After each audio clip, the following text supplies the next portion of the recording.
Hi, I'm here to do a layout for us this morning that I'm actually really excited to do or to try, although I'll admit I'm a little bit nervous. It's a layout that is an original layout that was intended to be utilized with this deck. This is a historic, I guess, if you want to be using proper English, whatever, even though it doesn't sound right. A historic deck. It's called Tarot Astrologique. I think I'm pronouncing that correctly in French. This is a French cartomancer that created this deck. And he created it because he wanted astrology to be more represented in a card divination game than had been previously in tarot or in Lenormand or whatever, right? I meant to look at the year. I wonder if it's back here on the back. It was conceived in the Roaring Twenties in Paris. It was developed by Georges Muchery, an important occultist of the time, and illustrated by the French artist Henri Armengol. This deck was the culmination of Muchery's work in combining elements of astromancy and cartomancy. So far with this deck, which partly why I was drawn to it is the images, which is what is so amazing about cartomancy, and I think why I love it to begin with is because I'm visual and I like visual art. And so the first time I started seeing these cards, it took me a while to find what deck they were from. And then I ordered a copy. And so far I've only been incorporating one or two of these cards into a tarot reading. This is the first time I'm going to try to actually upload a reading utilizing the deck the way that the designer intended. And it's with the Wheel of Astrology is the layout. And I think partly why I've been nervous is because I'm not an astrologist. And I get nervous doing a layout here when I have to rely a lot on the guidebook. I feel somewhat like, well, anyone could do that. Why does someone want to watch me do it? But it's nice to listen to. And I've done this layout now twice with myself just to kind of get comfortable with it. I was intimidated by it for a little while. And I was pretty, like any card reading, I once again was amazed at the accuracy from these themes that are not tarot. They're not tarot. This is a totally different deck. So it's just been really cool. And I love cards, and I'm going to try to do one for a mystery person now. And really the question is would be like if you went to a psychic for their impressions. That's what this layout is for. It covers all of your 12 houses, basically. So I'm wishing you goodwill and that this layout is helpful to you in some way and that it feels affirming of what you may already know in your wise part of you. And may you be protected in life and having a good day. And even if this isn't really something for you, that you find this entertaining or useful in some way. So what's happening for you? This is going to turn out to be fairly specific. Not that I have a really huge subscriber following here, but this layout might feel very specific. We'll see. It's the first time I've ever tried to do one in a general way like this for someone else. What's helpful? What's happening for you in your life at present? Let's shine a light on your current experience and what's going to be helpful for you to know, what may be unseen to you, but that's going to help you to understand or get an insight.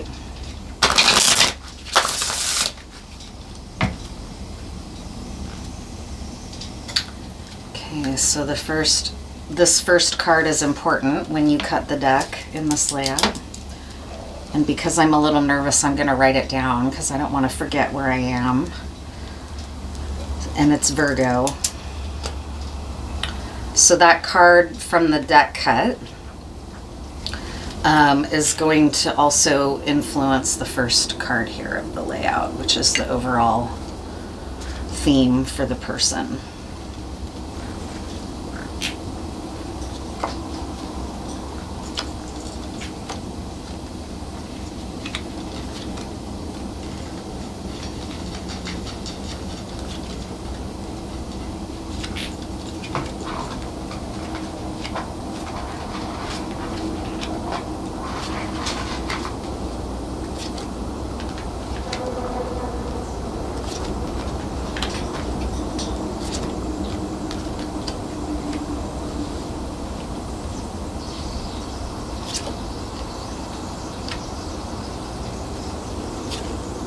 I have some Western red cedar leaves infusing in some oil, and it smells amazing. I wish you could smell it. I love Western red cedar, and it's one of the most powerful protectors out there. So as you can probably see, I'm hoping I set the camera up well enough. This mimics the Wheel of Astrology, right? And so that first card was Virgo. And then now I'm going to be relying on the book. So if that's not your thing, this reading's not going to be for you. But if you're patient and stick around, I think you're going to have your mind blown about what this deck is capable of doing.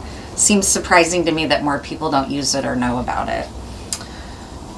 Okay, so the first card here, combined with the Virgo that was the cut deck card, is Aries. Virgo, so let's read Virgo first. Virgo's going to be an important overarching theme combined with this Aries card here. I just got to find the Virgo. Holding the olive branch of peace in one hand and the hexagram representing perfect equilibrium in the other, this wan, melancholy, lonely, and sad-looking woman, so this is referencing the Virgo card right here. I'll try to hold this up. And sad-looking woman suffers in silence through the thoughts of men and defends herself against their weakness or their baseness. Virgo is cold, dry, barren, feminine, and earthy. It is a sad and lonely, but withal straightforward and well-balanced influence. It brings enlightenment, good reasoning powers, and gives to everything which it approaches moral cleanliness and purity. It governs the liver, intestines, and abdomen. It may indicate appendicitis or disorders affecting the generative organs. So that's part of why I love this deck so much, is that it captures a lot of complexity within one archetype.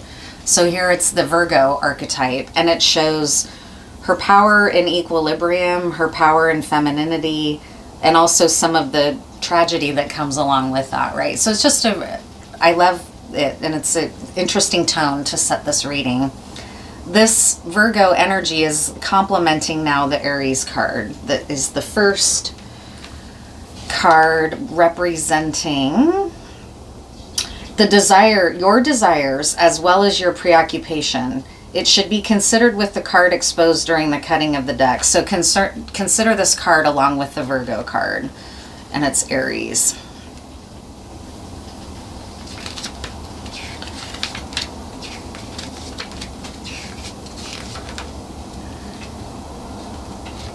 Oops, come on now. This is where I'm vulnerable. I don't know the Wheel of Astrology totally. This card, which symbolizes the card which symbolizes the sign, shows a landscape of rugged and uneven appearance. Its bare and barren peaks, its solid castle resting on a foundation of impregnable rock, surely convey the idea of strength and of power. Aries the ram also gives an impression of energy, violence, and blind willpower. It is easy to comprehend its battling spirit, which in a moment of fierce anger makes it charge straight ahead, without regard for obstacles, heedless of the consequences of its action, at the risk of fracturing the head. Astrologically, it is a fiery, masculine, dry, bitter, cardinal, diurnal sign. It is the day domicile of the planet Mars. It is a sign of fickleness in love, gluttony, sometimes intemperance in drink, of shamelessness, of immorality. This is a crazy combo for someone. So this is someone out there who's living a little bit of a wild life right now, because there's this kind of intense feminine energy on the one hand and desire for purity.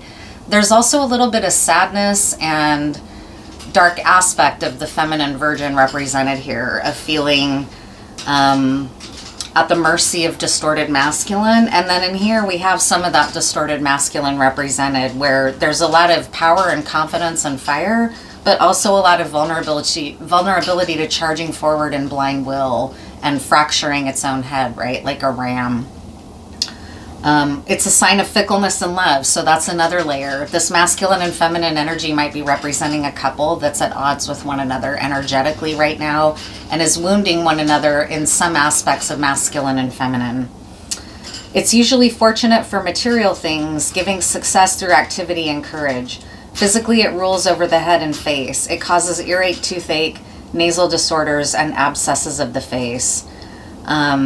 So kind of a little bit of a warning right out the gate around some darker energies present. It doesn't sound like it's anything that you can't tame, so to speak, with a little bit of discipline and focused will, but it's present. There's a tense energy present and a conflict between Virgo and Aries, between feminine and masculine, between both polarities of those feminine and masculine archetypes, right, are in conflict and coming up against one another. The second card represents your personal merit, your material situation, and your fortune, and also ways to grow it. And the card here is Saturn. So let's see what this says. This is for your material world. How's that looking in all ways? What is your material life looking like? Saturn is the god who devours his children, just the same as insatiable time absorbs the minutes, hours, months, and centuries. This taciturn old man, holding the scythe and the hourglass in his hand, bending under the weight of his years, the eternal utopian, dreams of the golden age of the dwellers of the Leitrim Hill over whom he formerly ruled. This card represents the grandfather, old age, death, the end or recommencement of all things. It is a card of good counsel and of prudence, which procures moral support rather than pecuniary help in times of difficulty. It represents intellect, economy, real estate, and safe investments, which are the foundation and security of family life. It also can cause illnesses and infirmities, deafness, teeth, hemorrhoids, intestinal disorders. So I'm going to actually, from this point forward, focus less on the health aspect because I didn't set a health intention, health of the physical body. So that'll just help it move along a little bit since I'm relying so heavily on the book. So you have some really potent energy present for you regarding your material life, that you're at risk a little bit of loss around death and transition and aging. So this, and with this tense masculine and feminine, I could see this also being something having to do with midlife, honestly, which is something that often gets stereotyped that men go through, but women go through midlife crises as well. Saturn, that could also be sort of an echo of the Saturn return, which happens in our chart at significant phases of life, which would also kind of link up slightly to that theme of midlife. Like you might be at a point of reevaluating your beliefs about these energies within you, how you're showing up in the world, and you're aging from one stage of life to another into the next era of your life. Card number 3 is the Ten of Pisces. I remember this card being fickle. So fickleness is also represented here. There might be a lot of like indulgence or wandering eye in relationships and flipping the script on one another in this dynamic somewhat. This is showing me a tense relationship, either in a relationship or yourself with the opposite, whatever you're attracted to. It's showing conflict with that. Ten of Pisces. These are the people you're surrounding yourself with. So and a trip that you may be on if you're currently traveling, for example. So the people that are around you and what's happening in your travels, on your journey. And it's the Ten of Pisces, and it's not a good card. So it might be partly a conflict of who you're surrounding yourself with that's bringing conflict into your life. Let's see what this says, because this is also representing fickleness. This is second card to show up, representing fickleness and a wandering eye. Sorry, I'm taking so long here to... Stately with beguiling eye, the swan glides carelessly along towards the object of its amorous desire, but this will last scarcely longer than the trail of his passage over the lake which he is crossing. This is a card of instability and fickleness in love. So you have fickle people around you that are not necessarily safe relationships to stand on if you need that right now. It represents double dealing and love for the sake of gain, so possibly being manipulated in love. Interestingly enough, it represents physical vitality, which can happen if you're really indulging a lustful energy, indulging that fire within you. This is not a fiery card, it's a water card, but it's that wandering eye and kind of dark side of the water element, which is fickleness. But can also indicate vitality. So if you're really wanting to spread your seed, right, that's a little bit of a vital approach in life. But to me, it's showing up with the tenseness around that with masculinity. And this actually might relate to the last spread I just posted. There are some similar ideas coming up in that layout as well. This is more maybe in detail for that same person. So you've got some fickle parties around you, double dealers, people who might be manipulative or might be using you, so you need to watch out for that. And then what's next? It's the Wheel of Fortune with, in the position of your home and your legacy. So it's the Wheel of Fortune. It sounds like there's a lot up in the air for you right now. Let's see what it says.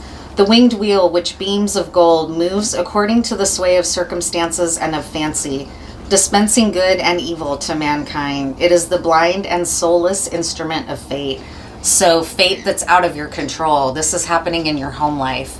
There's things changing your home life and your home base radically in a way that's outside of your control, that's destined. And that's why it says that cold face of fate, right? Fate is indifferent to us and what we want. It is the blind and soulless instrument of fate. This is the card of change. It is fortunate or unfortunate. It's more often fortunate than otherwise. It brings material pleasures and especially indicates an improvement in unpleasant matters. So that's a good thing. There's some pleasurable energy present at home. The challenge is you're going to have to watch out because you're surrounding yourself with people who are not very reliable. So you might shift into this really pleasurable time. You should be conscious of the fact that there's not a very stable foundation for it present so far. So just be aware of that. We're going to keep learning more though, because this layout is going to tell you everything without even me chiming in. So let's just keep going here. That's the energy in your home life. The next card is what's happening to your children, for your children, and for concrete pleasures. And it's the 10 of Scorpio. And I realized the 10 and 20, these are the degree points in the chart. 10 degrees of Scorpio, right? And this is regarding children and the concrete realm in your life. What's the current status? The head of a serpent joined to its tail thus completes the circle and constitute the sacred Gnostic symbol of that which is without beginning and without end, and of which the high priests of the supreme initiations only speak with awe and in secret. It is the card of eloquence, of prudence, of cunning, and also of falsehood. It is the ending and the recommencement of some event or thing. It is eternity. It denotes health. That's powerful. So this is in your center of children and your concrete reality. So it's something super powerful that you're generating here. But there's again kind of this intense vibe of deception or cunningness or fickleness overlaying every single just about card of this first half of the layout. So that's really important for you to be hearing and taking in. It keeps showing up. While there's some vitality and healing happening, there's also a lot of energy around, like the word that keeps coming up is ojo, which is Spanish, but that's like, watch out, ojo, you need to be careful. Something is afoot here that is not to your highest good. And it's looking to me like it can also show up in a beautiful package, right? Or like in some way that is a little bit deceptive, that you need to understand that it's fickle and it's not stable. You can enjoy it. That's not saying don't enjoy it, because that's indicated here, but know that it's not a permanent energy. It's something that's fickle in nature and that's going to keep cycling through, including in your home. There's blessings on your children for some of these changes and your successful life, but there's still an element of falsehood even within the successful card and illusions. So that's really coming through loud and clear. It's a warning. Oh ho, I keep hearing that. Oh ho. What else? What else? What else? The next card here is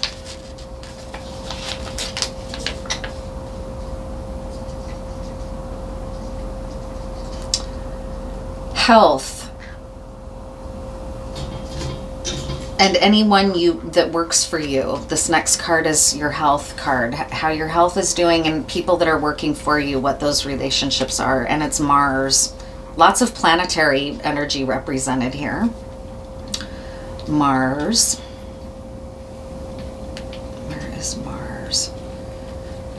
So this is in your health. Helmeted, pike in hand and shield by his side, with his firm chin covered with a red beard, the chief's wand concealed, scarcely rested from his hard fighting. Mars, the god of war and of the passions, is about to give himself up to the indulgence of love and voluptuousness.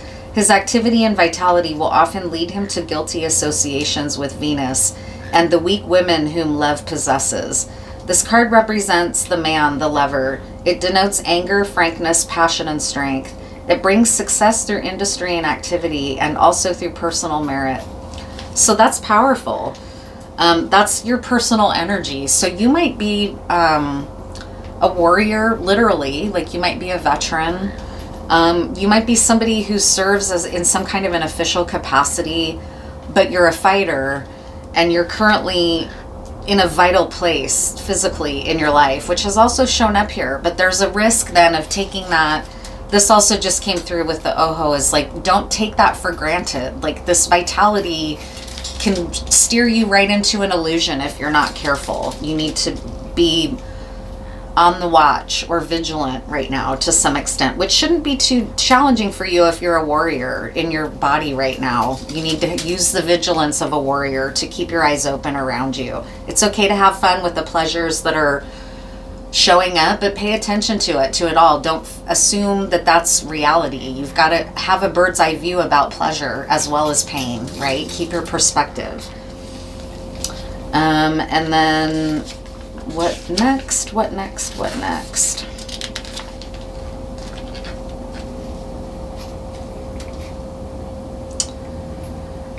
So this now is the state of your relationships. Your relationships, your friendships, your acquaintances, and also your romantic relationships if you're in one. And that is the 20 of Taurus.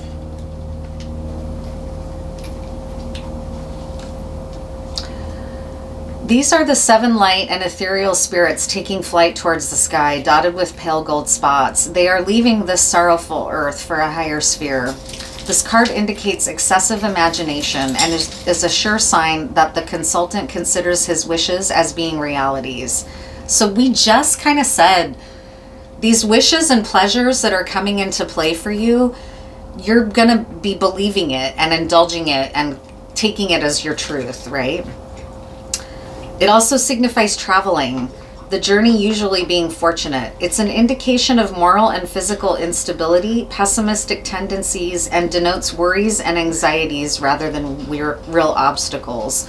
So there's a little bit of that illusory thought present in some of your relationships and a little bit of anxieties, possibly because of that energy being present where you're not exactly sure who you can trust. But it's also nice to hear that it's not something that you can't work with. It's not something that's stronger than you or bigger than you, right?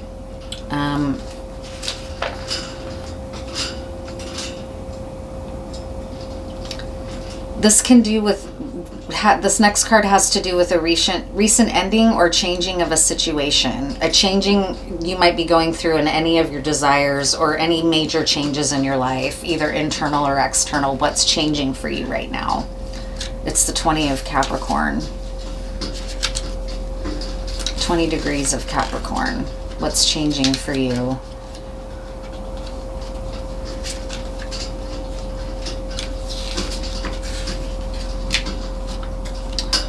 Soaring alone in the inaccessible heights, the eagle suddenly swoops down like lightning on whom fate has set his seal, and like fate, he gives neither mercy nor quarter, but pursues his victim to the bitter end. This card represents proud solitude, strength, independence, daring, and faithfulness towards loved ones. It indicates approaching danger and accidents while traveling. So that's now the third card come up about traveling. So you might be in kind of this pleasurable trip or a pleasurable place with people around you, and there's not like life and death danger, but there are definitely blind spots. This layout is showing you and hoping that you're going to notice that you've got some blind spots about the people around you and about the pleasures that are around you.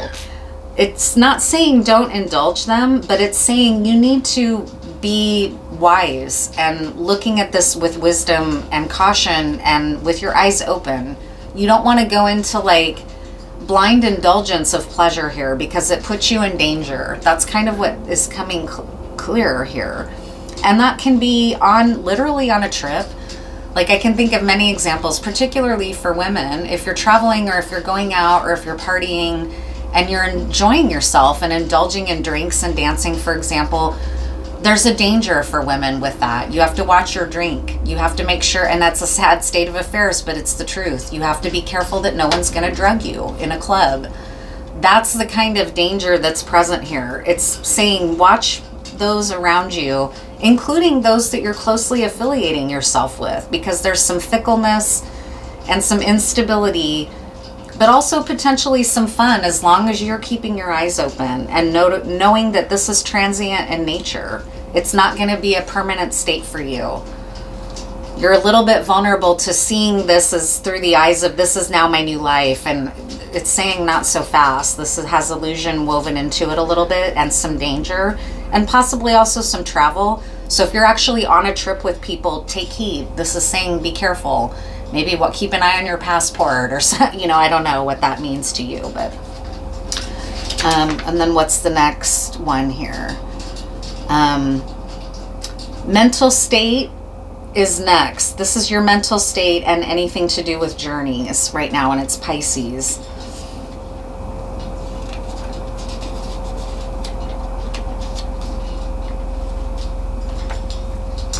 What is your current mental state? On a field of green and turbid water, two fishes appear to be confiding to one another. Their words are as murky as the element in which they dwell. Pisces is moist, cold, feminine, nocturnal, fruitful, and belongs to the watery element. It represents trickery, deceit, slander, and shamelessness in wrongdoing. This card revels in evil and will always come out in connection with misfortune. It governs the feet. So something is up with you about this. This is now a little more serious, and this is talking again about travel and what was the other part of that card?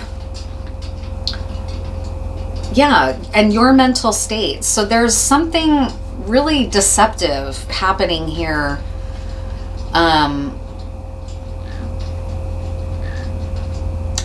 I just have to say it, like, this is coming out that someone around you is deceiving you. It's in a beautiful package, potentially, like a beautiful trip, or, I could even, to get really mundane, this could be like, don't buy, if you travel much, you'll know what I'm talking about. This is a little bit of a privileged knowledge, but timeshares, like if you travel, people are always trying to get you to buy into this timeshare, and everybody knows that travels to some degree, that it's a scam, basically. They're a lot of money for really no benefit to you, right? But often they'll be linked to like, go on this free cruise, but first you have to sit through an hour presentation about timeshare. So that's how they kind of hook you in.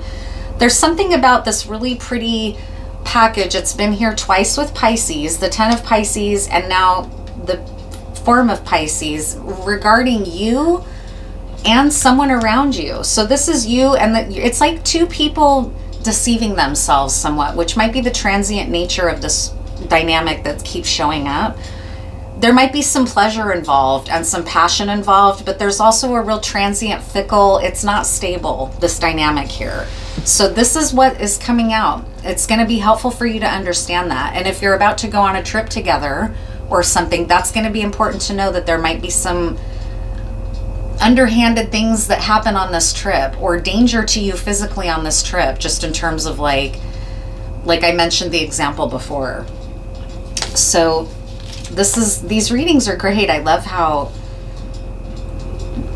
dynamic and insightful they are. These cards are just really interesting to read. So then the next position is just your general state overall, and it's the 20 of Scorpio. So your overall state, your physical, your spiritual, your mental, is the 20 of Scorpio right now. It's interesting too, it's got this howling wolf here, which is kind of cool. This card is kind of representing you overall.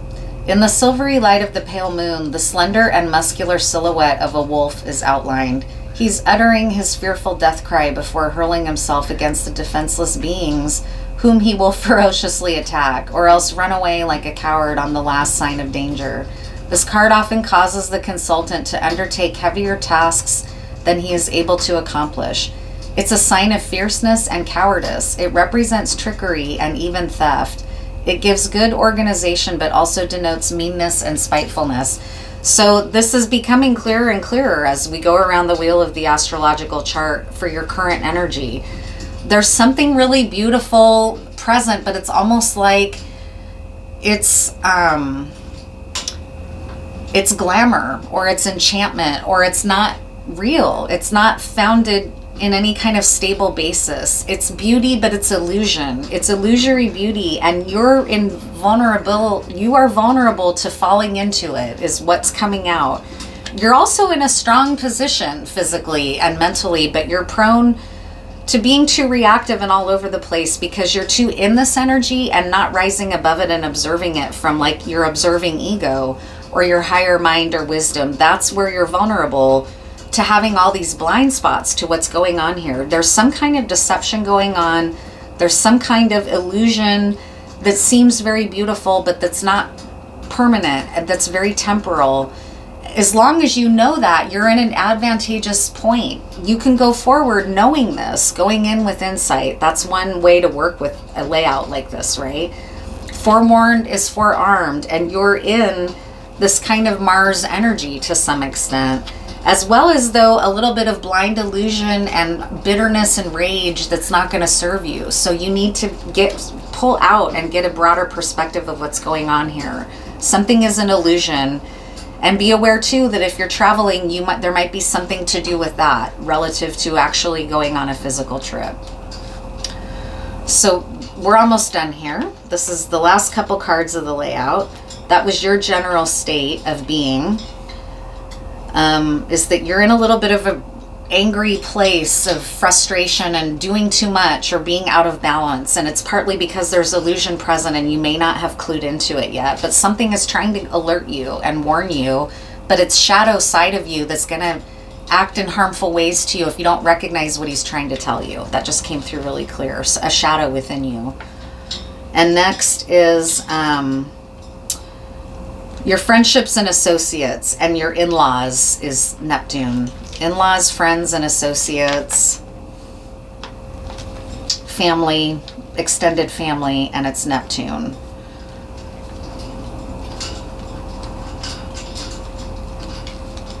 Which is like Poseidon, right? So you imagine the water god. Holding the trident in his left hand and a dolphin in his right hand, standing erect on the ocean waves, with a strange mien which inspires everyone with a sort of awe, Neptune, the god of the ocean and of the watery element, suddenly and unexpectedly appears in his grand and superhuman simplicity. It is the card of permanency and continuity, which you are needing. There's no permanency here. So in your family, while there's some people in your immediate surroundings that are you're deceiving one another, in your family, there's some strength present. It represents in the layout the uncles or the brothers-in-law and may be taken as signifying a widower or a bachelor of attractive personality. It also means a friendship that has become a burden which cannot be got rid of. So that's interesting too. There could be that someone in your immediate world has become burdensome to you and you're not sure how to unburden yourself from the relationship. It also shows stable relationships with brothers though. So if you have brothers and nephews and masculine energies around you, those are showing up possibly as stabilizing. It's weird though, each of these cards has a caution. And finally, card number 12, which represents the last and closing card, shows any difficulties that you're gonna have, that are gonna be present through this current energy. And it's the 20 of Leo. Present difficulties that you're up against.